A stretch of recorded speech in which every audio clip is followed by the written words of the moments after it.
it has been stories of overcoming, ways to share testimony of people who have found themselves in their darkest place. Last year, the world took a hard turn. We have began to dip even further into debt, into poverty, into war, into control, into darkness, into depression. And I found myself questioning my purpose again. Stepping out of my victim and my martyr and then my savior. A lot of the times when we begin to discuss suicide, it is triggering for a lot of people, because these are the stages that I tended to go through in order to, at first, avoid my grief, second, to stuff down my grief, and third, to finally transmute my grief. The stages in which someone begins to think of and choose to take the path of suicide is not always a mental illness, nor is it the environment sometimes that's the cause of that line of thinking. So what could it be? I know for one thing that if my 13-year-old 6'1" straight A student who is uber talented came to me at that time and said, "Hey mom, I don't feel like I want to be here anymore," I would look at him and I'd be like, "Are you kidding me? You have everything going for you.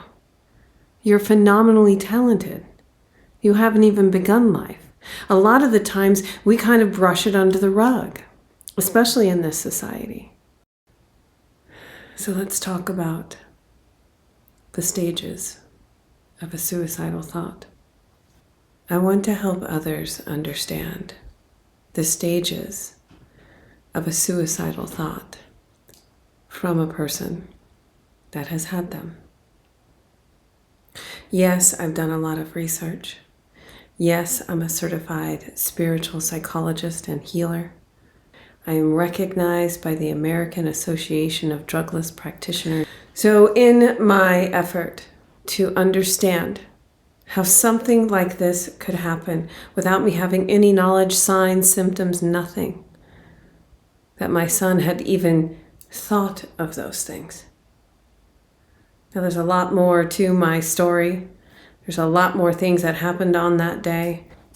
If you want more about my philosophies after you hear this particular podcast, you can also get my second book, just launched, which goes deeper into what I have discovered about the psyche, about the esoteric connection to suicide, and also how to use your imagination in telling a tale. Tenacious Angels.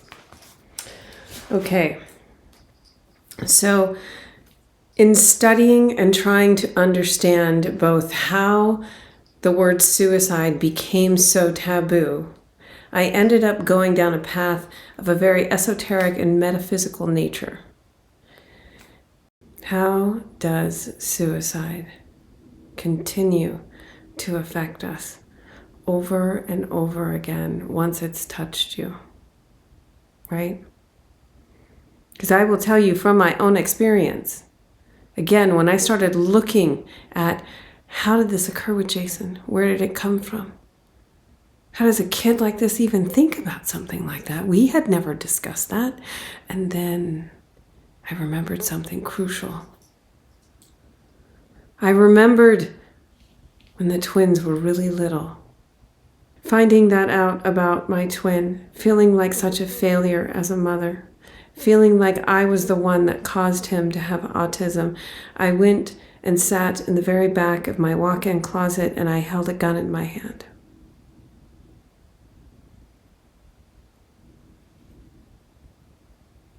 So then that made me think, where did that come from? Where did that thought come from for me?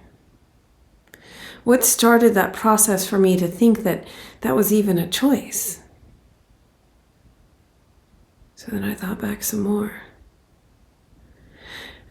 And I could remember a handful of times in my life that I thought about suicide.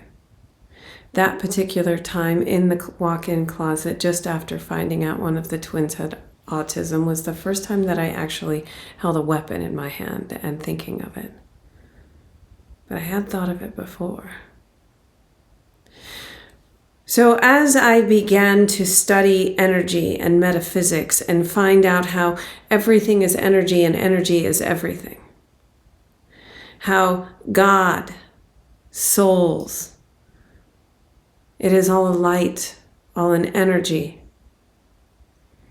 And if that be the case, and reading studies that came out in 2017, that science has proven that we carry the remnants of DNA of at least 14 past generations,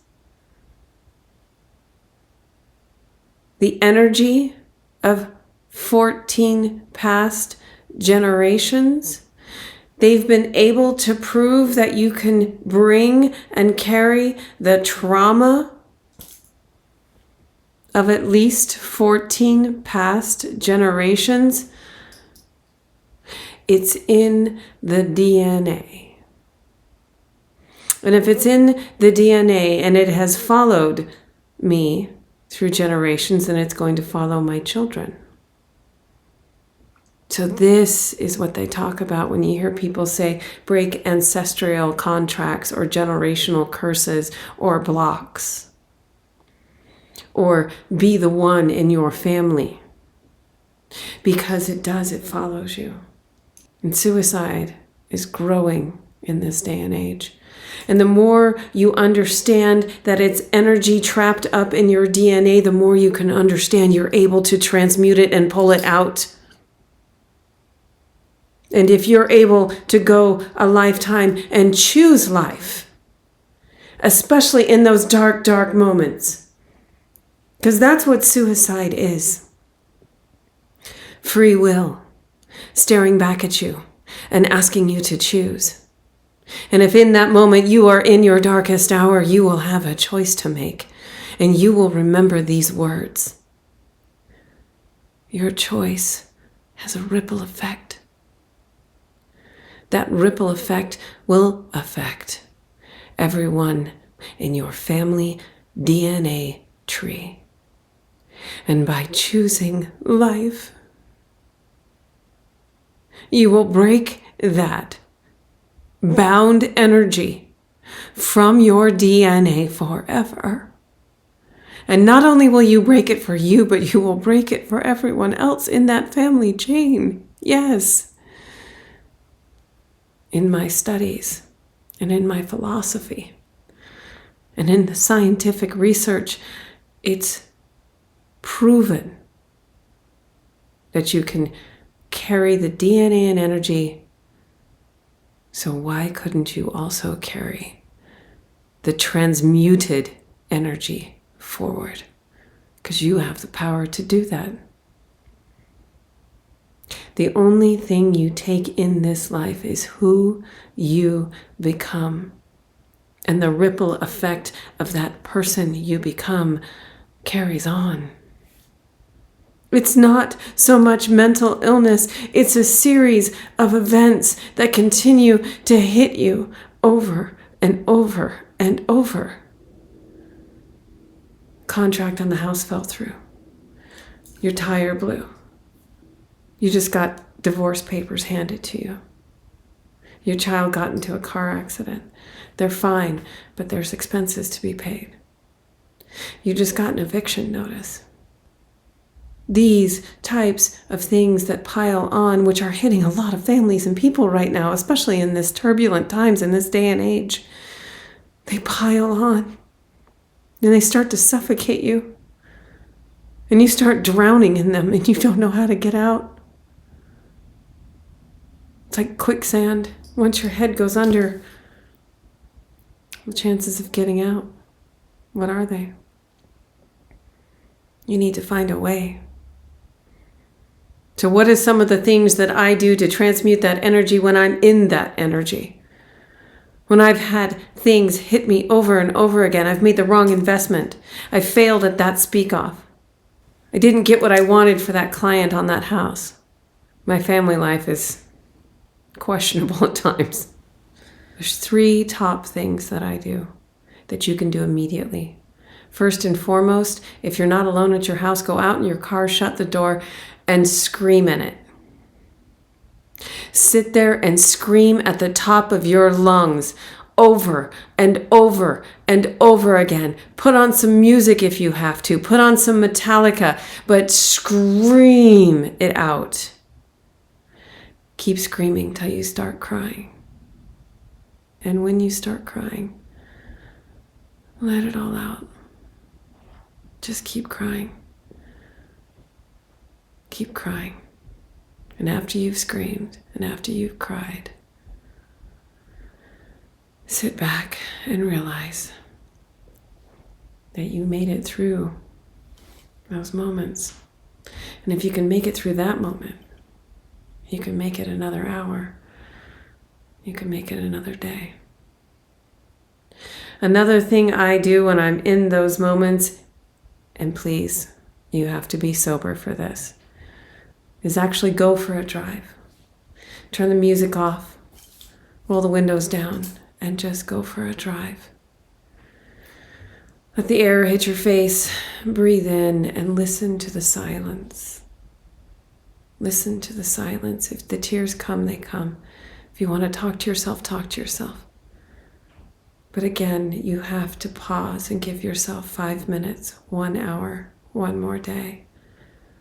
The third thing I do when I start to feel these anxious moments coming on is I dance. I either go to the gym or I dance. I find a way to physically, and all 3 of these really, physically push out this energy, because that's what it is. It's bubbling up. It's traumatic energy that's been bubbling up, and certain things that happen in your life that break that container and it comes flowing out. You got to deal with it. You got to transmute it. I still have these thoughts at times, but I'm so glad at this point, almost 13 years later of losing my son, I continue to choose life. Kimberly, Tenacious T, Togo.